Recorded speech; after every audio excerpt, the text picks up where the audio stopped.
كثيرا وسبحان الله بكرة وأصيلا لا إله إلا الله ولا نعبد إلا إياه مخلصين له الدين ولو كره الكافرون ولو كره المشركون ولو كره المنافقون لا إله إلا الله وحده صدق وعده ونصر عبده وأعز جنده وحزم الأحزاب وحده لا إله إلا الله والله أكبر الله أكبر ولله الحمد.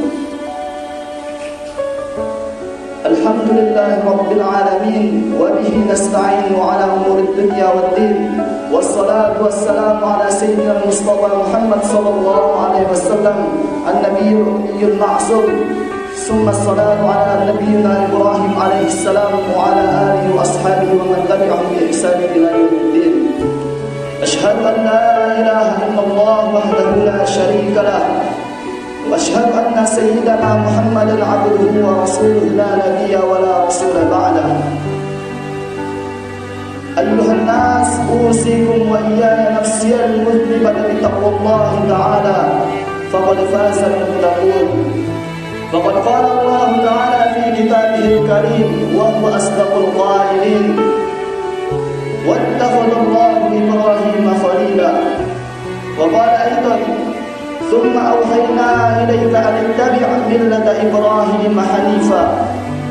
وقال أيضا فاتبعوا ملة أبيكم إبراهيم. وقال أيضا إنا أعطيناك الكوثر فصل لربك وانهر إن شانئك هو الأبتر. وقال نبينا المصطفى محمد صلى الله عليه وسلم ما من عمل يعمل ابن آدم في يوم النهر أفضل من إراقة الدم أو كما قال حبيبنا المصطفى محمد صلى الله عليه وسلم. Ma'asyiral muslimin wal muslimat jamaah salat hari Idul Adha rahimakumullah.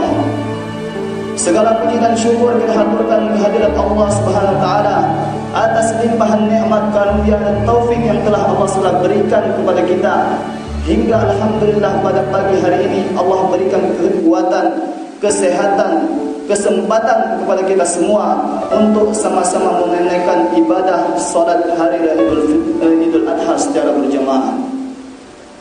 Ma'asyiral muslimin wal muslimat rahimakumullah. Allah sedang firmankan di dalam Al-Quran wal fajr wa layalin ashar, demi waktu fajar dan demi malam yang 10. Maka sebagian ulama tafsir mentafsirkan bahwasanya Allah bersumpah demi waktu fajar dan demi malam yang 10. Maka mereka mentafsirkan bahwasanya malam yang 10 yang ada di dalam surah Al-Fajr adalah malam 10 malam pertama dari bulan Zulhijjah. Maka Allah telah memuliakan waktu ini di antara malam-malam lainnya. Dan tidak ada amalan yang lebih baik, lebih mulia yang diamalkan oleh anak Adam di hari-hari 10 pertama bulan Zulhijjah melebihi puasa. Dan alhamdulillah kita pun telah sama-sama puasa di hari 9 Zulhijjah yaitu puasa Arafah. Dan tidak ada amalan yang lebih baik diamalkan oleh orang yang tidak bisa hadir di padang Arafah melebihi puasa. Suatu ketika baginda Rasulullah SAW ditanya oleh para sahabat fadilah ataupun faedah ataupun keutamaan keuntungan dari puasa Arafah, maka beliau sabdakan yukaffiru dzunubas sanah al-madiyah wal baqiyah. Maka puasa Arafah menghapus, menggugurkan dosa 1 tahun yang lalu dan 1 tahun yang akan datang. Maka bersyukur kepada Allah SWT, orang yang Allah SWT berikan taufik dan karunia berpuasa di hari Arafah. Puasa 1 hari Allah SWT ampunkan dosa selama 2 tahun. Ma'asyiral muslimin wal muslimat rahimakumullah. Zat ayyam khataba Rasulullah sallallahu alaihi wasallam amama an-nas fi yaumin nahar. Suatu ketika baginda Rasulullah sallallahu alaihi wasallam berkhutbah di hadapan manusia, di hadapan seluruh para sahabat fi yaumin nahar, pada hari nahar yaitu Idul Adha. Faqala, kemudian Rasulullah sallallahu alaihi wasallam mensabdakan, ayyu yaumin hadha, hari apakah ini? Faqalu yaumun haram. Kemudian para sahabat menjawab, ini hari adalah hari yang haram, yaitu hari yang suci, hari yang dihormati, hari diharamkan di dalamnya perbuatan-perbuatan buruk. Kemudian baginda Rasulullah SAW tanyakan kembali, faqala ayyu baladin hada, negeri apakah ini? Faqalu baladun haram. Kemudian baginda Rasulullah SAW menjawab, para sahabat menjawab, negeri ini adalah negeri yang haram, negeri yang mulia, negeri yang suci. Kemudian beliau tanyakan lagi, faqala ayyu syahrin hada, bulan apakah ini? Faqala syahrul haram.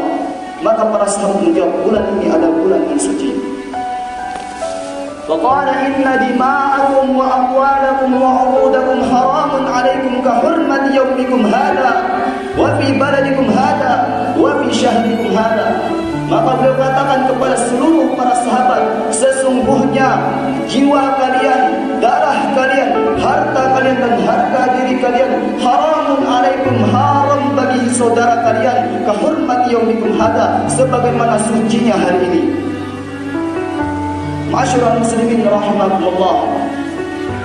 Artinya baginda Rasulullah SAW haramkan kepada kita semua untuk menzalimi di antara sesama. Haram bagi seorang muslim mengambil hak dari muslim lainnya tanpa izinnya. Dan haram bagi seorang muslim menggunjing bahkan mengejek saudara muslim lainnya. Allahu Akbar, Allahu Akbar, Allahu Akbar, walillahil hamd. Ma'asyiral muslimin wal muslimat rahimakumullah. Momentum Idul Adha yang hari ini kita berada di dalamnya tidaklah bisa dipisahkan dengan satu kisah yang sangat besar, satu kisah yang sangat agung, satu kisah yang sangat indah. Bahkan kisah ini Allah hargai, Allah muliakan, Allah sejarahkan kisah ini, Allah ceritakan di dalam Al-Quran agar dibaca oleh umat ini sampai hari kiamat nanti. Satu tauladan bagi kita semua, satu sosok suri tauladan, pedoman panutan bagi kita semua, yaitu Sayyidina Ibrahim alaihissalam. Beliau adalah bapaknya para anbiya, gelarnya Abul Anbiya, titelnya Khalilullah, kasih Allah. Tidak ada titel yang lebih tinggi melainkan titel mendekat kepada Allah. Bahkan Allah iklankan di dalam Al-Quran, wattakhadallahu Ibrahim khalila. Allah sendiri telah mengangkat Ibrahim alaihissalam sebagai kekasihnya. Hadirin yang dimuliakan Allah Subhanahu wa taala.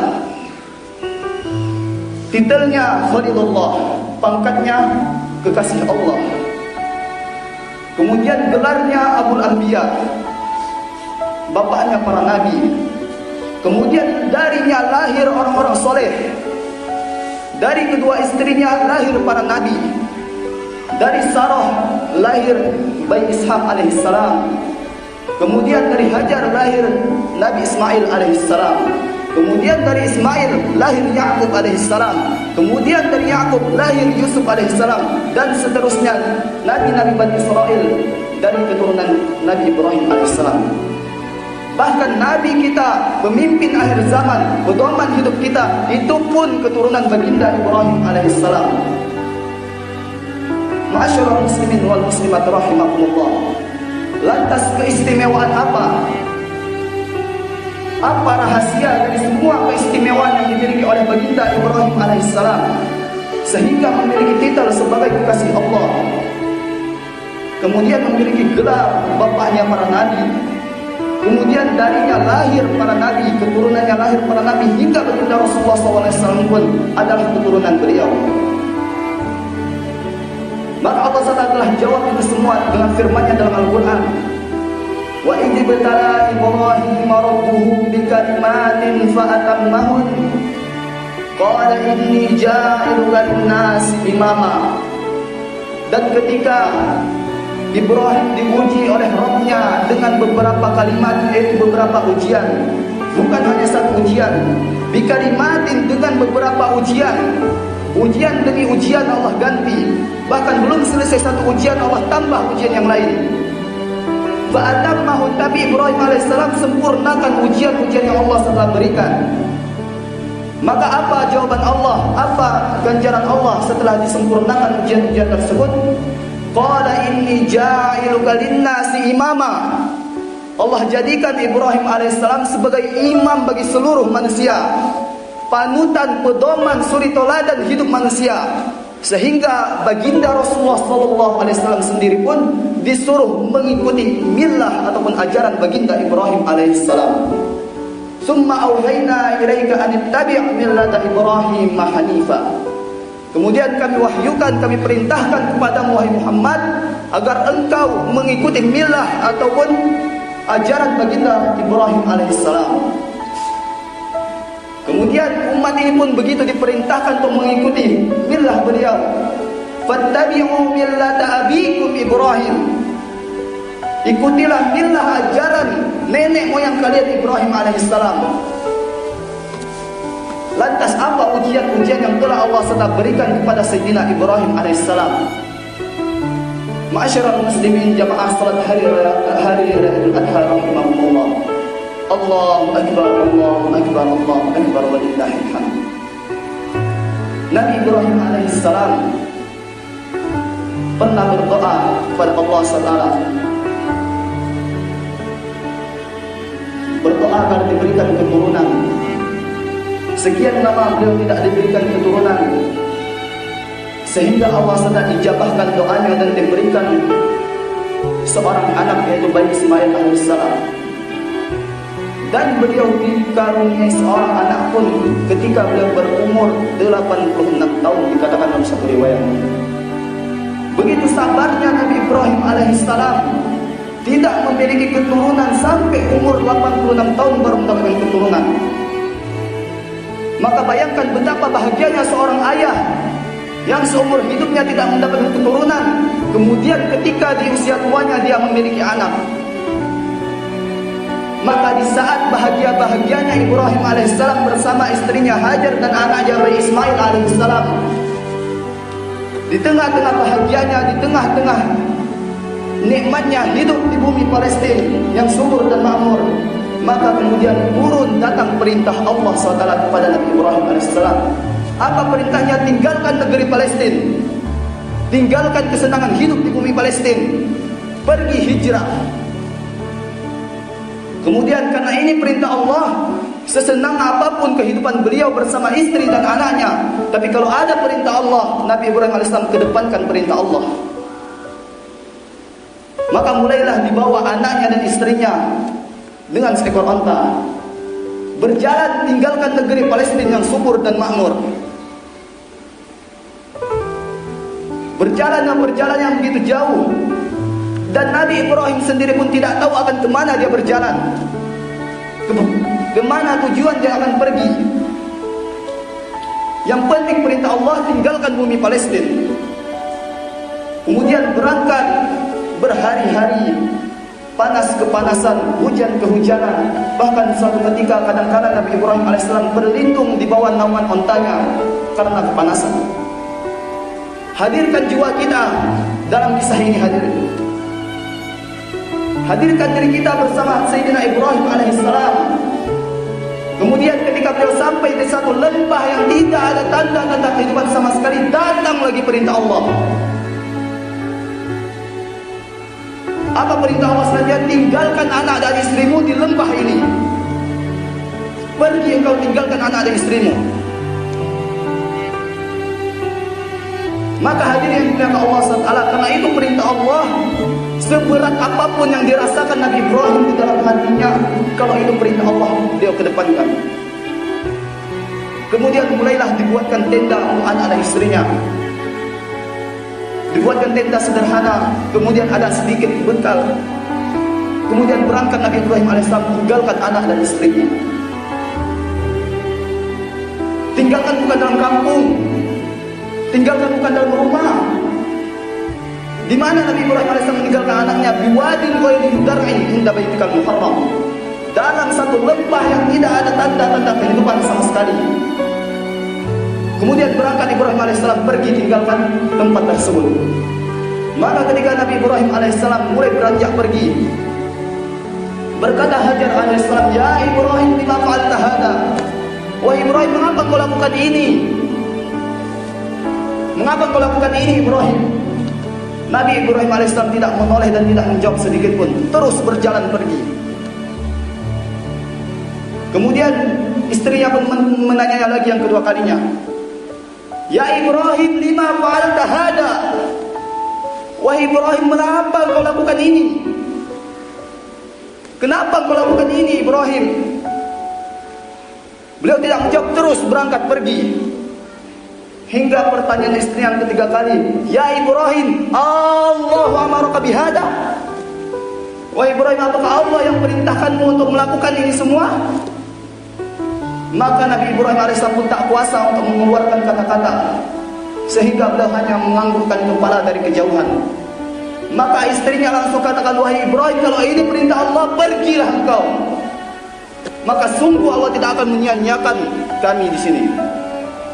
Seorang istri yang soleha, istri yang senantiasa ditarbiyah dengan tarbiyah imannya, hari-harinya amalkan amalan agama, sehingga ketika datang perintah Allah kepada suaminya, istri pun mendukung dengan perintah Allah tersebut.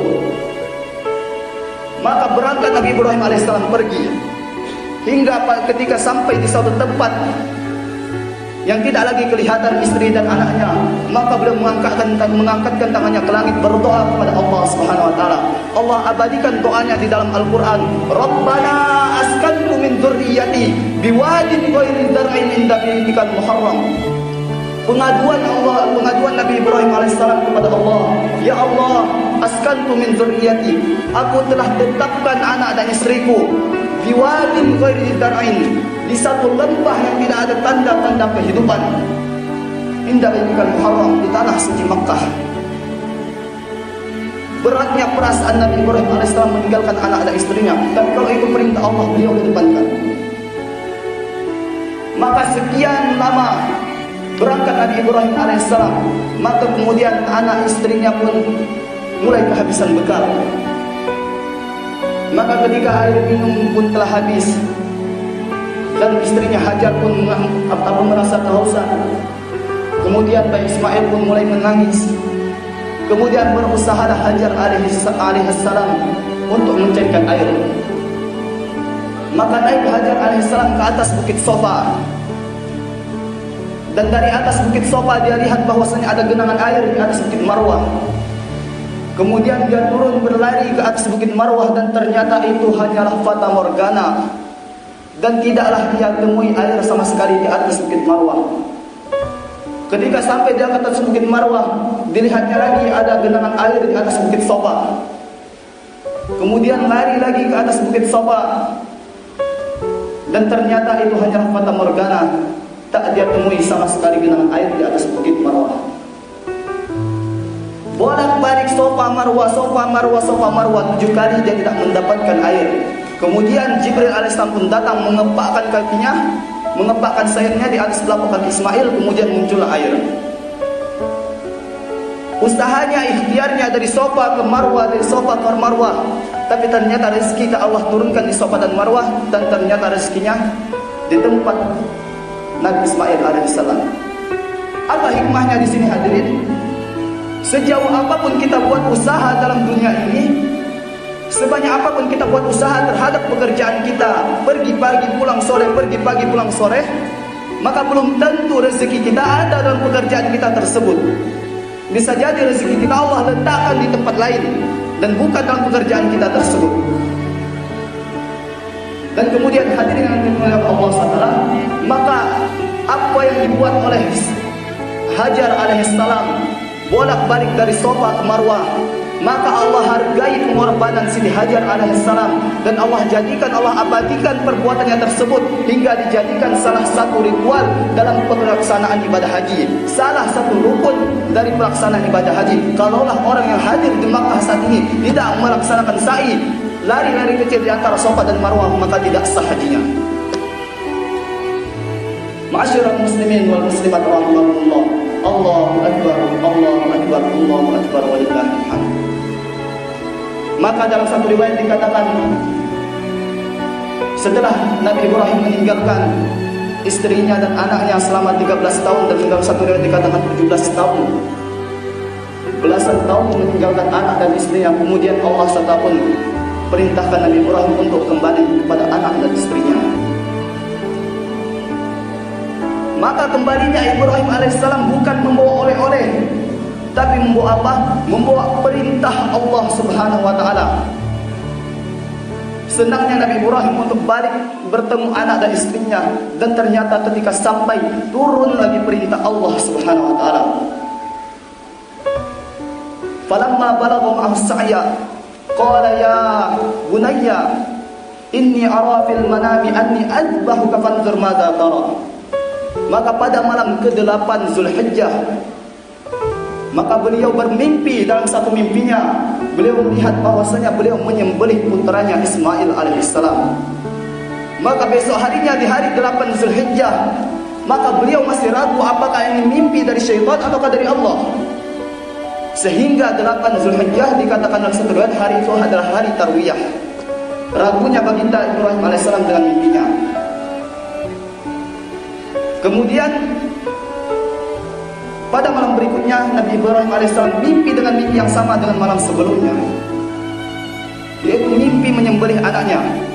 Maka besoknya dia yakin bahwa saya mimpinya bukanlah dari syaitan, akan tetapi adalah wahyu dari Allah Subhanahu wa taala.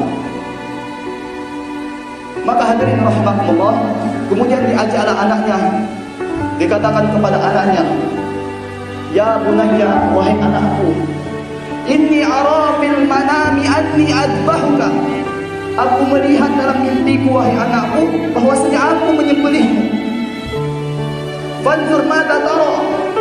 Maka bagaimana pendapatmu, wahai anakku? Maka apa jawaban dari sang anak? Spontan Nabi Ismail alaihissalam katakan, ya abadi al ma tu'mar. Wahai ayahku, kerjakanlah apa yang Allah perintahkan kepadamu. Segerakan apa yang Allah SWT perintahkan kepadamu. Jangan sampai kau lambat dalam menjalankan perintah Allah. Satajiduni insyaallah minas sabirin. Insyaallah engkau akan mendapatkanku termasuk orang yang sabar dalam menjalankan perintah Allah Subhanahu wa taala. Orang yang sabar dalam menjalankan ujian Allah Subhanahu wa taala. Maka mulailah diajak Ibrahim alaihissalam ke suatu tempat. Kemudian pedang pun telah ditajamkan, dan kemudian Ismail alaihissalam pun telah dibaringkan. Kemudian ketika Ibrahim alaihissalam telah dibaringkan, dan ketika pedang telah menempel di leher Ismail alaihissalam, maka malaikat yang ada di langit dan di bumi pun takjub dengan Nabi Ibrahim alaihissalam. Begitu yakinnya dia kepada perintah Allah. Maka kemudian malaikat yang ada di langit bersujud kepada Allah Subhanahu wa taala. Maka Allah firmankan, wahai para malaikat, mengapa kalian bersujud? Sekarang bukan saatnya untuk bersujud. Unzuru ila abdi. Lihatlah hambaku, lihatlah kekasihku. Bukankah mereka yang dulu kalian katakan ketika aku katakan kepada kalian, inni ja'ilun fil ardi khalifah, sesungguhnya aku hendak jadikan di atas bumi ini khalifah. Maka ketika itu kalian katakan, qala ataj'alu fiha, bukankah ya Allah, apakah engkau akan menjadikan di atas muka bumi ini may yufsidu fiha, manusia, toh mereka hanya akan merusak bumi, wa yasfikud dima, dan akan saling menumpahkan darah di antara mereka. Wa nahnu nusabbihu bihamdika wa nuqaddisu lak, sedangkan kami di sini bertasbih kepadamu, mensucikanmu. Maka hari ini wahai para malaikat, lihatlah hambaku, itu yang dulu kalian bilang, kalian katakan kepadaku bahwa mereka akan merusak bumi. Hari ini kekasihku Ibrahim alaihissalam, dia menaikkan korbannya demi keimanannya kepadaku. Bangga Allah SWT dengan apa yang dibuat oleh Ibrahim alaihissalam. Dipamerkan Nabi Ibrahim alaihissalam di hadapan para malaikatnya Allah Subhanahu wa taala. Ma'asyiral muslimin rahimakumullah. Maka ketika Nabi Ibrahim alaihissalam hendak mengalirkan pedangnya, hendak menebaskan pedangnya, maka Allah wahyukan kepada Jibril, Allah perintahkan kepada Jibril untuk mengambil dan membawakan kibas dari surga dan menggantikan Ismail alaihissalam. Kemudian ketika Ibrahim mengayunkan pedangnya, dan ternyata yang disembelih adalah kibas. Falamma aslama wa tallahu lil jabin. Ketika hendak Nabi Ibrahim menyembelih putranya dan pedang diletakkan di lehernya, aslama, maka keduanya berserah diri kepada Allah Subhanahu wa taala. Ibrahim pun berserah diri atas perintah Allah. Begitu pun Nabi Ismail putranya berserah diri terhadap perintah Allah. Maka ketika itu Allah firmankan, wa nadainahu ayya Ibrahim qad saddaqta ru'ya inna kadzalika najzil muhsinin. Wahai Ibrahim, sungguh engkau telah membenarkan mimpimu, maka engkau akan termasuk orang-orang yang muhsin. Maka hadirin yang dimuliakan Allah SWT, maka ketika itu Jibril pun bertakbir kepada Allah SWT, Allahu Akbar, Allahu Akbar, Allahu Akbar. Maka kemudian Ibrahim alaihissalam pun bertakbir kepada Allah SWT, Allahu Akbar, Allahu Akbar, Allahu Akbar. Kemudian Ismail alaihissalam pun bertakbir kepada Allah, Allahu Akbar, Allahu Akbar, walillahil hamd. Maka apa yang kita nikmati hari ini, tidak akan kau merasakan ketika anda sedang menikmati air Zam-Zam, bahwasanya anda menikmati kepedihan hati Nabi Ibrahim alaihissalam. Ketika anda hendak menikmati meminum air Zam-Zam dengan lahapnya, bahwasanya ketika itu kalian merasakan tangisan Siti Hajar alaihissalam ditinggalkan oleh Ibrahim alaihissalam. Maka Allah abadikan kisah ini, Allah abadikan peristiwa ini, sehingga dijadikanlah untuk diperingati di setiap tahunnya oleh umat Islam. Sehingga tidak ada amal yang lebih afdol yang dikerjakan oleh umat Islam pada hari ini melainkan menyembelih hewan kurban, meneteskan darah hewan kurban. Dan dalam satu riwayat dikatakan, tidaklah sampai darahnya itu ke tanah melainkan ampunan Allah telah sampai kepada hamba yang berkorban tersebut. Ma'asyiral muslimin rahimakumullah, adapun hikmah yang kita ambil dari kisah perjalanan hidup Nabi Ibrahim alaihissalam, bahwasanya apabila kita menginginkan kemuliaan dunia sampai akhirat, maka hendaknya kita berkorban untuk dunia atau untuk akhirat, berkorban untuk mendapatkan perkara tersebut. Nabi Ibrahim alaihissalam saja, beliau adalah para nabi, beliau adalah nabi, kemudian beliau kekasih Allah. Itu baru mendapatkan kita kekasih Allah setelah beliau banyak berkorban untuk Allah. Pengorbanan demi pengorbanan baru beliau diangkat menjadi kekasih Allah. Maka hari ini kalau kita ingin menjadi orang besar, orang yang mulia, orang yang terpandang, maka hendaknya kita berkorban untuk perkara tersebut. Dan bagaimana cintanya Nabi Ibrahim alaihissalam kepada Allah diterapkan dalam kehidupannya. Bagaimana cinta Nabi Ibrahim tidak hanya sebatas kalam, akan tetapi cintanya Nabi Ibrahim adalah cinta yang benar. Innal muhibba liman yuhibbu muti'. Sesungguhnya seorang pencinta akan mengikuti taat pada orang yang dicintainya. Nabi Ibrahim cinta kepada Allah, maka tatkala datang perintah Allah, seberat apapun perintah Allah, maka dia ikuti perintah Allah. Maka hari ini kalaulah kita mengatakan cinta kepada baginda Rasulullah SAW, rindu kepada baginda Rasulullah SAW, mengaku sebagai umat baginda Rasulullah SAW, kita katakan cinta kepada beliau, tapi kita tidak amalkan sunnah beliau, maka bohong cinta kita kepada Rasulullah SAW. Karena seorang pencinta akan senantiasa ikut kepada orang yang dicintai. Hari ini kita katakan umat baginda Rasulullah SAW, hari ini kita katakan mengikuti ajaran Rasulullah SAW, tapi sholat sunnah masih kita tinggalkan. Bahkan sholat wajib yang perintah pun kadang masih bolong. Maka mana bukti kita cinta kepada Rasulullah SAW? Karena seorang pencinta akan taat kepada orang yang dicintai, bahkan mengikuti segala segi aspek kehidupan orang yang dicintai. Dan yang terakhir, hadirin yang dimuliakan Allah SWT, bagaimana Nabi Ibrahim alaihissalam mengedepankan perintah Allah dari segala sesuatu.